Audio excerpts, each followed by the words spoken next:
चला तर आज करूयात एक वेगळा पदार्थ, तो म्हणजे लोणीकडून जी आपली बेरी उरते तिच्यापासून बर्फी.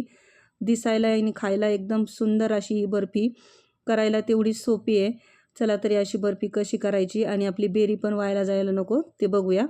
त्यासाठी इथं बेरी घेतलेली आहे मी.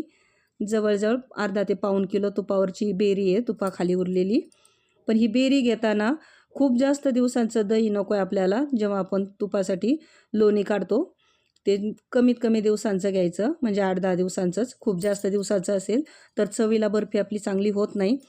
आणि लोणी आपल्याला 5 ते 6 वेळा किंवा त्याहीपेक्षा जास्त वेळा धुवून घेतलं तुम्ही तरी पण चालेल.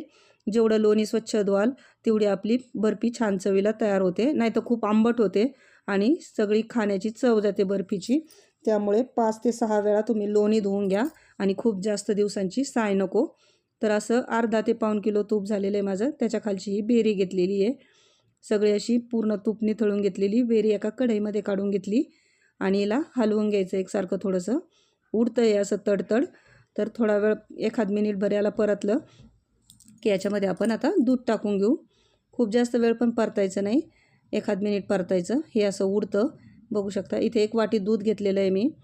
ही बेरी आपली जवळजवळ 1 वाटी आणि थोडीशी वरती म्हणजे 1.25 वाटी भरली होती. त्यासाठी 1 वाटी दूध घेतले. पण ते सगळं एकदम टाकलेलं नाही मी. अगोदर थोडंसं दूध टाकले आणि काही शिल्लक ठेवले. असं व्यवस्थित हलवून घ्यायचं. एकसारखं हलवायचं, नाहीतर खाली लागतं आहे पटकन. याप्रमाणे एकसारखं हलवून याला आपल्याला मिक्स करून घ्यायचं आहे व्यवस्थित. खूप छान लागते ही बर्फी खायला, पण फक्त आंबट व्हायला नको, त्याची काळजी घ्यायची आपल्याला. आणि आता इथे राहिलेलं सगळं दूध आपण टाकून दिले. 1 वाटी दूध आपल्याला बरोबर याच्यामध्ये टाकायचं आहे.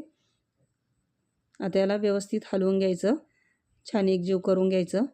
एकदम कलाकंद जसं असतं ना आपलं, त्याप्रमाणेच दिसते ही बर्फी, दिसायला एकदम कलाकंदसारखी. आता याच्यामध्ये त्याच वाटीनं 1 वाटी साखर घेतली आहे. अगोदर थोडीशी शिल्लक ठेवली मी, पूर्ण नाही टाकली, बघूया अंदाज.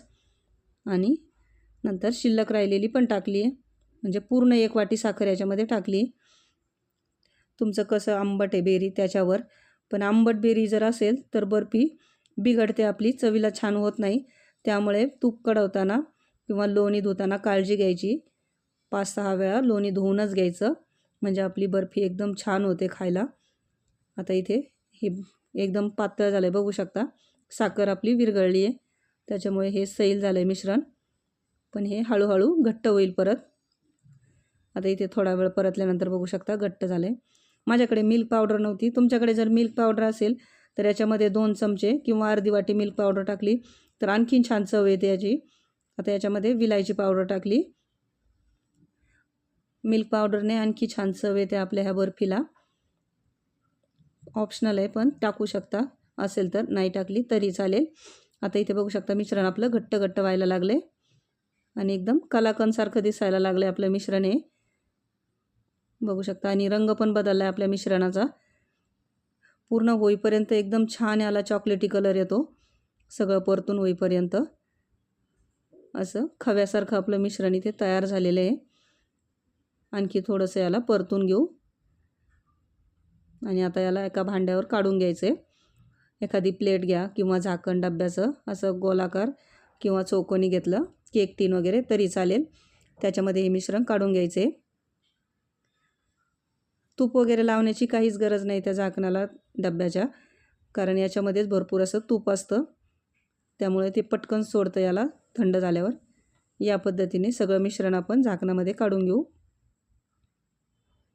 आणि रंग बघू शकता एकदम मस्त असा चॉकलेटी आलेला आहे आपल्या मिश्रणाला, एकदम कलाकंदसारखं दिसतं हे. आता याला असं पसरवून घ्यायचं व्यवस्थित, सगळीकडून एकसारखं पसरून वरतून मऊ करून घ्यायचं.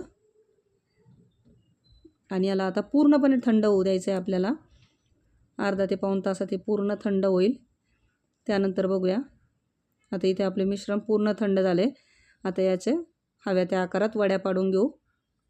आणि रंग बघू शकता एकदम मस्त असा आलेला आहे. आपली पण बेरी वायाला जाते किंवा तिला कोणी खात नाही, तर अशी बर्फी तुम्ही पण करून बघा. खूप छान आणि चविष्ट अशी बर्फी तयार होते.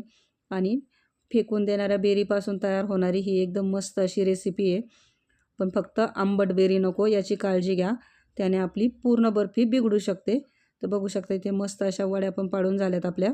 आता ह्या काढून घेऊ आणि एका प्लेटमध्ये सगळ्या सजवून घेऊ.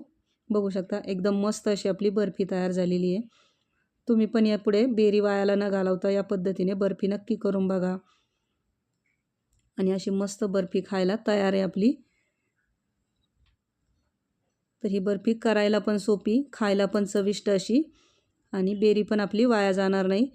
तर अशी बर्फी नक्की करून बघा. व्हिडिओ आवडला असेल तर लाईक करा, शेअर करा, कमेंट करा. चॅनलवर नवीन असाल तर सबस्क्राईब करा.